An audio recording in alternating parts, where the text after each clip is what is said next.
In the third and final group of exercises before we get to the cool down and mobility routine, what we're going to run through here is a lateral squat or a lateral lunge, a bent over T, Y, and I for upper body and back strength, really good postural exercise. And first one is a plank with a progression of the traditional front plank. So first exercise, says runners, it's very important to move in multiple planes of motion. The exercise is what's called the lateral squat. So if you see here, as I set up, one foot is forward, the other foot is backward, okay? I'm gonna lower towards that forward leg. So that's the side I'm going to go to if I'm performing the lateral squat.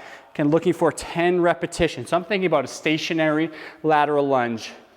Compared to earlier, we did the split squat, which is a similar exercise to a forward lunge. A reverse lunge is stationary, same thing as the lateral squat and lateral lunge. As I sit back, butt back, I'm hinging into the hips, I'm putting my shoe right over the shoelaces, and I'm sinking down into that position. Again, going for 10 repetitions per side. I think what you'll notice here, flexibility becomes a big limiting factor. So if you notice you can't really get down, this is the good or the best variation to focus on. Okay, doing 10 repetitions per side before moving on to that harder lateral lunge progression I'm going to show you in a second. So sinking nice and low. If you need to add more repetitions, that's fine, but very different movement pattern for runners. Okay, if that's easy for you, what we can focus on is the alternating lateral lunge, a little bit more dynamic, stepping side to side. So remember the offset position that I just put myself in a second ago. I want to step into that position as I go. So I'm stepping forward just a few inches. Again, it's nothing drastic. My heel and my toe are almost on the same line. If there was a line coming across here between my legs, that's the position I want to step into, but I'm going to alternate from side to side. So 10 per side.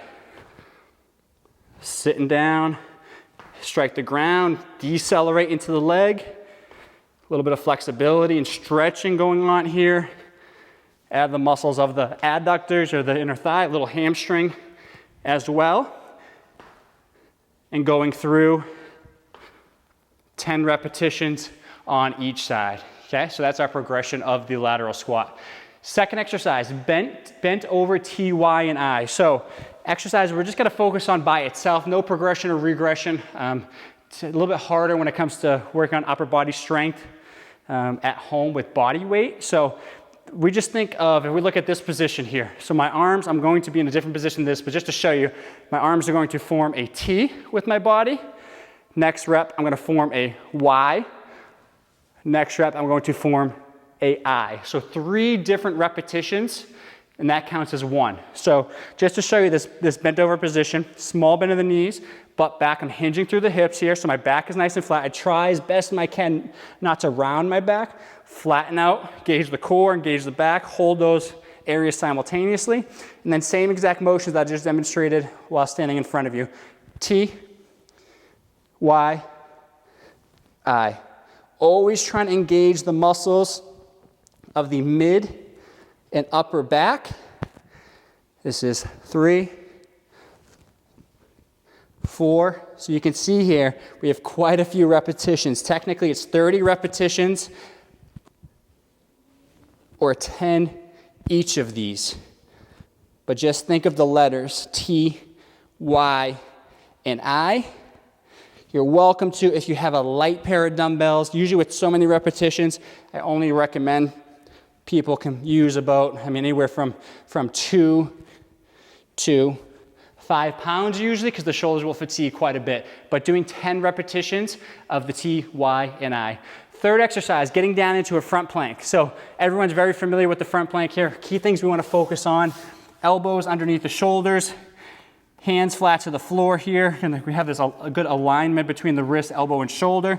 What I'm going to do here is lock out the knees, squeeze the abs, hold that position. Nice deep breaths to really try to hold my head and neck in a neutral position.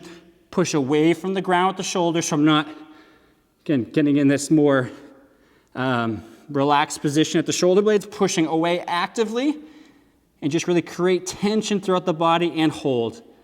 Again, very traditional exercise here, the front plank, holding anywhere from 30 to 60 seconds. Find what works for you.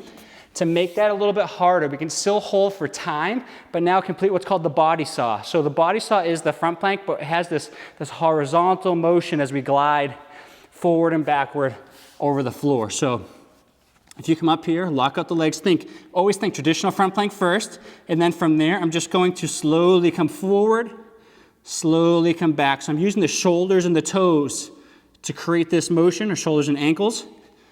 Head neutral, engage the abs, lock out the legs, pushing away from the ground with the shoulders. Same thing, holding for 30 to 60 seconds. Again, slower you go, the harder this usually becomes a very shaky exercise. But what I want you not to do is let yourself lower, because sometimes people push back and they start to change their position. If you have a mirror, kind of glance in that mirror, make sure you're staying horizontal, and just slowly move through the 30 to 60 seconds. So those are the 3 exercises: lateral squat or lateral lunge, bent over T, Y, and I, or front plank or body saw. Complete another additional 1 to 2 sets, go to your ability level, and we'll head into the cool down once you finish that.